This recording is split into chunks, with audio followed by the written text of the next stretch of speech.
Assalamualaikum warahmatullahi wabarakatuh. Halo semuanya, baik lagi bersama aku Hani Mardiati. Tentunya di kelas S6B dengan NPM 202214500177. Oke, untuk video kali ini aku akan membahas tentang video praktek mengajar seorang guru di mana yang menerapkan pembelajaran dengan menghubungkan media dan metode pembelajaran.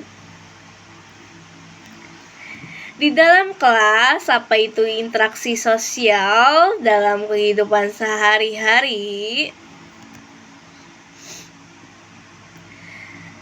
Baik, mari kita mulai. Hari ini kita akan cari tahu apa sih itu interaksi sosial dalam kehidupan sehari-hari dan contohnya dalam kehidupan kita. Interaksi sosial adalah hubungan timbal balik antara individu dengan individu atau kelompok dengan kelompok.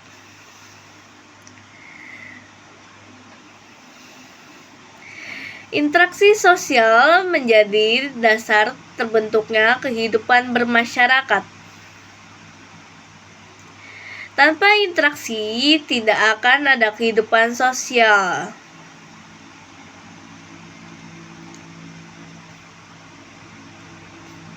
Dan ada syarat utama agar terjadi interaksi sosial, yaitu 1. Kontak sosial, bisa secara langsung bertemu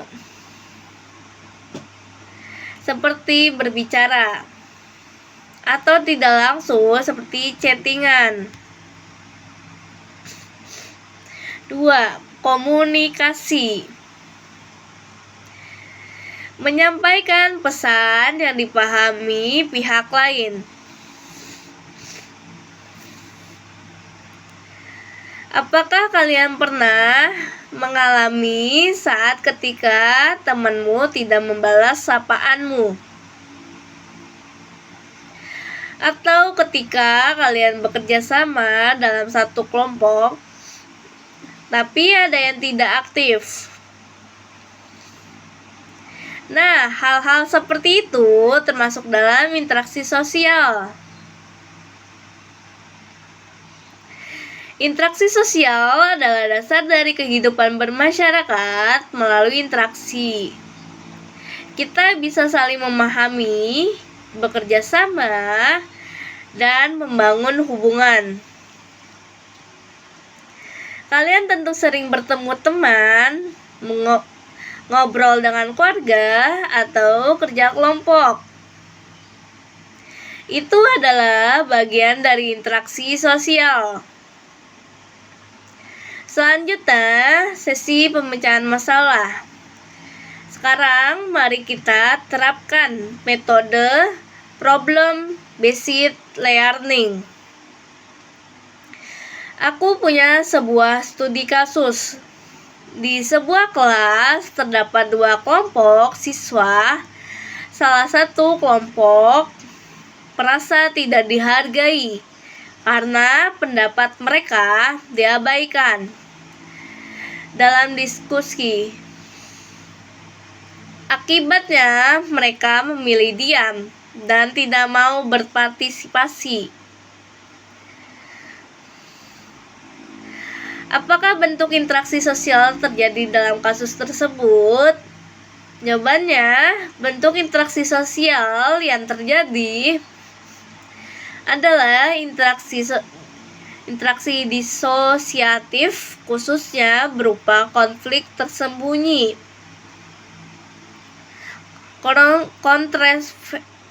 kontravensi.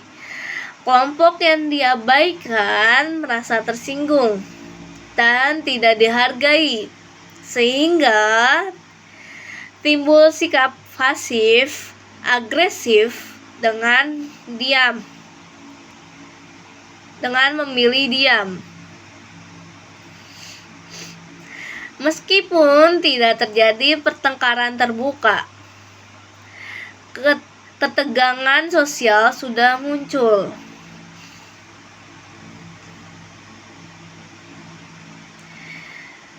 Kedua, bagaimana seharusnya cara menyikapi masalah tersebut? Masalah tersebut dapat disikapi dengan komunikasi terbuka.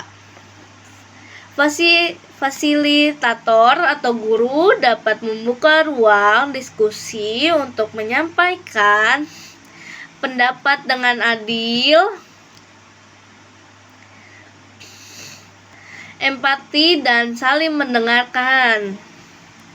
Setiap kelompok harus diberi kesempatan untuk bicara dan didengarkan. Membangun kerjasama. Alih-alih bersaing, kelompok dalam kelas harus dibimbing untuk menghargai kontribusi semua pihak. Peran aktif guru dapat menjadi mediator agar tidak terjadi ketimpangan suara dalam kelompok.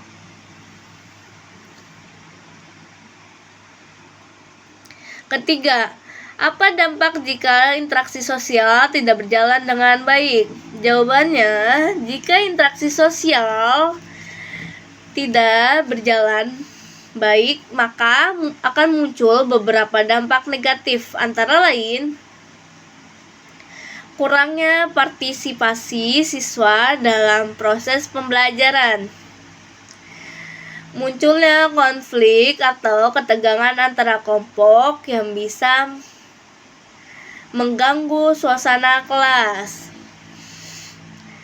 rendahnya rasa percaya diri dan motivasi siswa yang merasa diabaikan, kehilangan nilai-nilai toleransi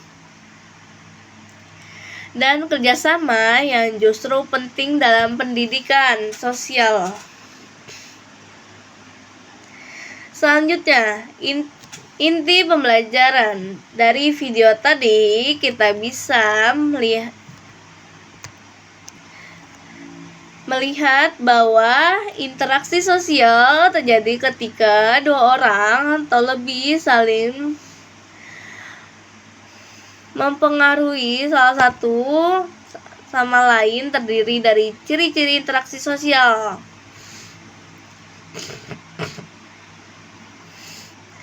Dilakukan lebih dari satu orang, interaksi sosial tidak bisa terjadi sendiri. Pasti ada pihak lain yang terlibat, baik itu dua orang atau lebih. Maknanya, tanpa kehadiran orang lain, tidak mungkin terjadi hubungan timbal balik atau komunikasi. Ada maksud dan tujuan setiap interaksi pasti memiliki alasan tertentu. Setiap interaksi pasti memiliki alasan tertentu, baik yang disadari atau tidak. Tujuan ini berupa ingin menyampaikan informasi, mencari bantuan, membangun hubungan sosial, menyelesaikan tugas bersama. Ada interaksi atau balasan.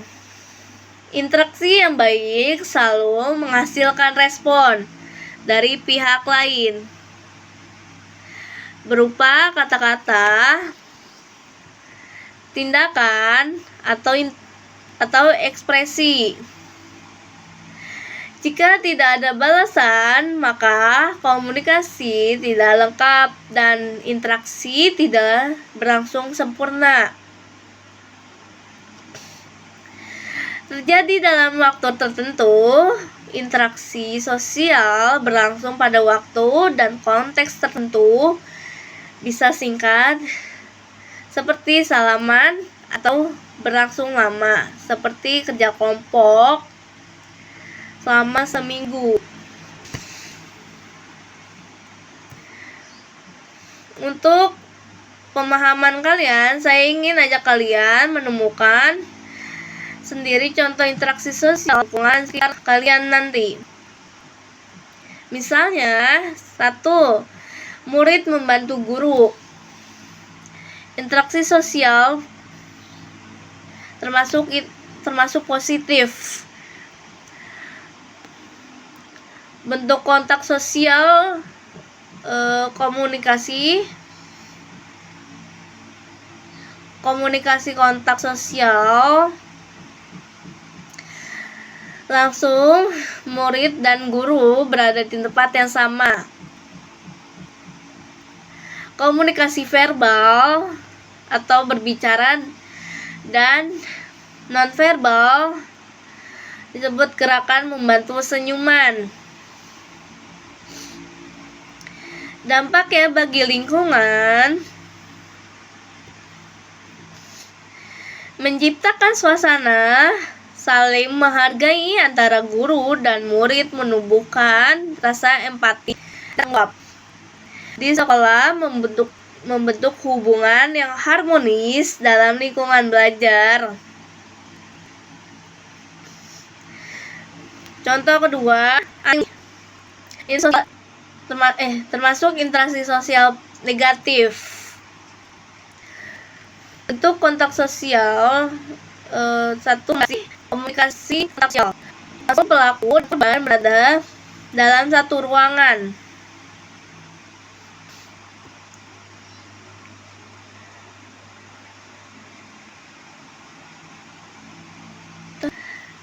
Dalam satu ruang komunikasi. Verbal disebut dengan kata-kata kasar, nonverbal sikap mengancam, gestur kasar. Dampaknya bagi lingkungan menimbulkan ketakutan dan ketidaknyamanan di lingkungan sekolah, menurunkan rasa aman dan semangat belajar siswa lain, dapat menciptakan konflik dan masalah psikologis. Contoh ketiga, anak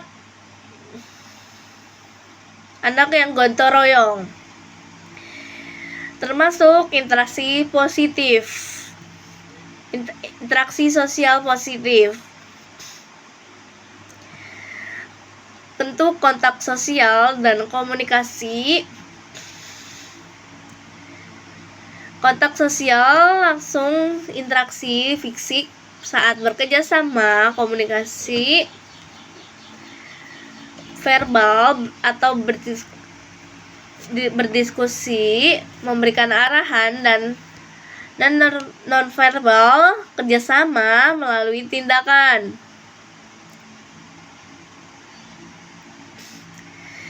Dampaknya bagi lingkungan membentuk semangat kebersamaan dan solidaritas dan meningkatkan kepekaan sosial dan tanggung jawab bersama.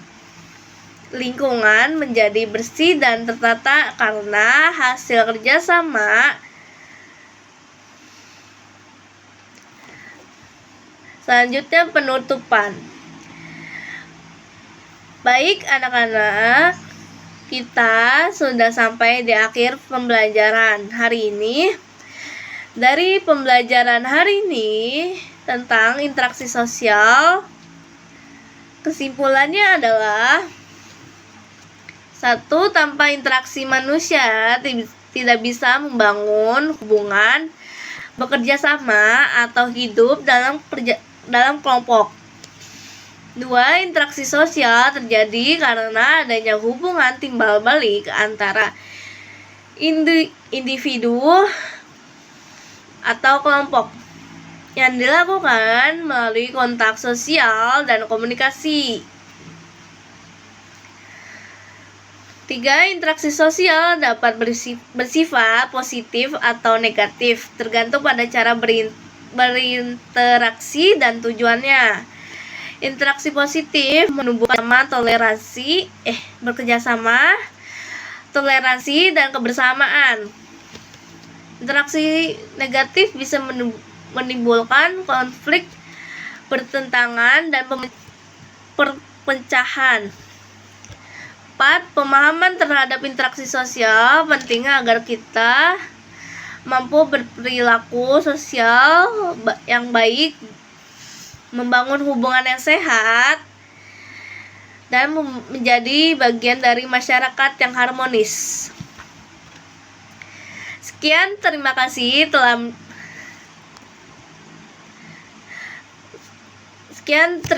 dari video pembelajaran hari ini. Terima kasih telah menyimak video pembelajaran hari ini. Semoga materi ini tidak memberikan